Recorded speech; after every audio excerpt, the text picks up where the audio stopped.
अस्सलाम वालेकुम वरहमतुल्लाहि वबरकातुहू। बिस्मिल्लाहिर्रहमानिर्रहीम। रजब इस्लामी साल का 7वां महीना है। अहले अरब इस महीने को अल्लाह ताला का महीना कहते हैं। इस महीने को असब भी कहते हैं क्योंकि इस माह अल्लाह ताला बंदों पर रहमत व मगफिरत उंडेलता है। इस माह की 5 रातें अफजल है। पहली शब, दरमियानी शब, आखिरी 3 रातें। इस माह इबादतें और दुआएं कबूल होती है। हुजूर अकरम सल्लल्लाहु अलैहि वसल्लम ने फरमाया, रजब अल्लाह ताला अज़्वजल का महीना है, शाबान मेरा महीना है और रमजान मेरी उम्मत का महीना है। रजब इन 4 महीनों में से एक है जिनको कुरान पाक ने मोहतरम करार दिया और बहुत सी अहादीस इस माह की फजीलत में आई है। रजब जन्नत की एक नहर का नाम है जिसका पानी दूध से ज्यादा सफेद, शहद से ज्यादा मीठा और बर्फ से ज्यादा ठंडा है और ये पानी पाक है। इस नहर से वही पानी पिएगा जो इस माह मुबारक के रोजे रखेगा। हदीस में इरशाद होता है, रजब की फजीलत बाकी महीनों पर ऐसी है जैसे नबी करीम सल्लल्लाहु अलैहि वसल्लम की फजीलत दूसरे अंबिया इकराम पर है। आकाए दो जहां का फरमान आलिशान है, मुझे जिब्रील अमीन ने खबर दी कि जब माह रजब का चांद की पहली तारीख होती है तो चांद रात को एक फरिश्ता ऐलान करता है कि सुन लो, तौबा का महीना और माह रजब का चांद नजर आ गया है। तो इस रजब में जो एक रोजा रखेगा और उसे परहेजगारी से पूरा करेगा, वो रोजेदार और वो दिन उस बंदे के लिए अल्लाह ताला से मगफिरत तलब करेंगे। फिर फरमाया, जो कोई मुकम्मल परहेजगारी के साथ इसमें एक रोजा भी रखेगा तो उसे पूरे साल के रोजों का सवाब मिलेगा। नबी करीम सल्लल्लाहु अलैहि वसल्लम ने फरमाया, जब रजब की पहली शब आती है तो अल्लाह ताला फरमाता है, ये मेरा महीना है और बंदे भी मेरे हैं, रहमत भी मेरी है। जो कोई मुझको पुकारेगा मैं उसकी पुकार सुनूंगा और जो कुछ मांगेगा मैं उसको अता करूंगा और जो मगफिरत चाहेगा उसको मगफिरत दूंगा। रहमत मेरी वसी है, मैं अरहमर राहिमीन हूँ। रजब उन 4 हुर्मत वाले महीनों में से एक है जिनका जिक्र कुरान पाक में मौजूद है। सूरह तौबा में इरशाद होता है, बेशक अल्लाह के नजदीक महीनों की गिनती अल्लाह की किताब में 12 महीना लिखी है, जिस दिन से उसने आसमानों और जमीन के निजाम को पैदा फरमाया था। इनमें से 4 महीने रजब, जिलकायदा, जिलहज और मुहर्रम हुर्रियत वाले हैं। यही दीन का सीधा रास्ता है।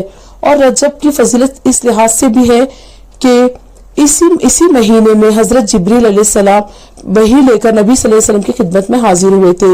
इसी माह में वाक़या मेराज पेश आया जो बहुत अहमियत और अजमत का हामिल है।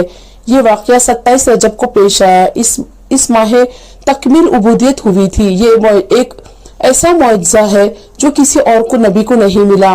उम्मुल मोमिनीन हजरत आयशा सिद्दीक़ा रज़ी अल्लाह तआला अन्हा फरमाती है कि मैं हुजूर अकरम सल्लल्लाहु अलैहि वसल्लम को ये फरमाते हुए सुना, अल्लाह ताला 4 रातों में भलाई की मोहर लगाता है, ईद कुर्बान की रात, ईद उल फित्र की रात, निस्फ शाबान की रात और रजब की पहली रात।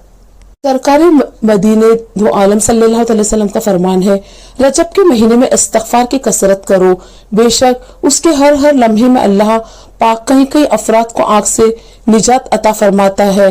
हजरत अकबर रहमतुल्लाह अलैह बिन सलामा कैस ने मरनुआ रिवायत की है कि नबी करीम सल्लल्लाहु अलैहि वसल्लम ने फरमाया कि जिसने माह रजब में सदका दिया तो अल्लाह ताला उसको जहन्नुम से इतना दूर कर देगा जितना कौवा हवा में परवास करके बूढ़ा होकर अपने आशियाने से इस कदर दूर हो जाए कि उड़ते उड़ते वो बूढ़ा होकर मर जाए। बयान किया जाता है कि कौवे की उम्र 500 साल होती है। रजबुल मुरज्जब के महीने में इबादत की फजीलत और इस माह के एहतराम में रब ताला की इतायत करने के ज़मन में इमाम गजाली रहमतुल्लाह ताला अलैह अपनी तसनीफ मकाशफतुल कुलूब में लिखते हैं कि बैतुल मुक़द्दस में एक औरत रजबुल मुरज्जब के हर दिन में 12,000 मरतबा सूरे इखलास पढ़ा करती थी और इस मुबारक महीने में ऊनी लिबास ज़ेब तन किया करती थी। एक मरतबा वो बीमार हो गई और उसने अपने बेटे को वसीयत की कि उसे बकरी के ऊन से बने हुए लिबास समेत दफन किया जाए। जब उसका इंतकाल हो गया तो उसके बेटे ने उसे बहुत ही अच्छे कपड़ों का कफन पहनाया। रात के वक्त उसने ख्वाब में अपनी माँ को देखा। वो कह रही थी, मैं तुझसे खुश नहीं हूँ क्योंकि तूने मेरी वसीयत के खिलाफ किया है। वो घबरा कर उठ बैठा और अपनी वालिदा के लिबास को उठाया ताकि उसे कब्र में दफन करके आए। उसने जाकर अपनी माँ की खबर को खोदा लेकिन उसे कब्र में कुछ भी ना मिला। वो बहुत हैरान हुआ और उसे उस वक्त एक आवाज सुनाई दी कि क्या तुझे मालूम नहीं कि जिसने रजब में हमारी इतायत की हम उसे तन्हा और अकेला नहीं छोड़ते।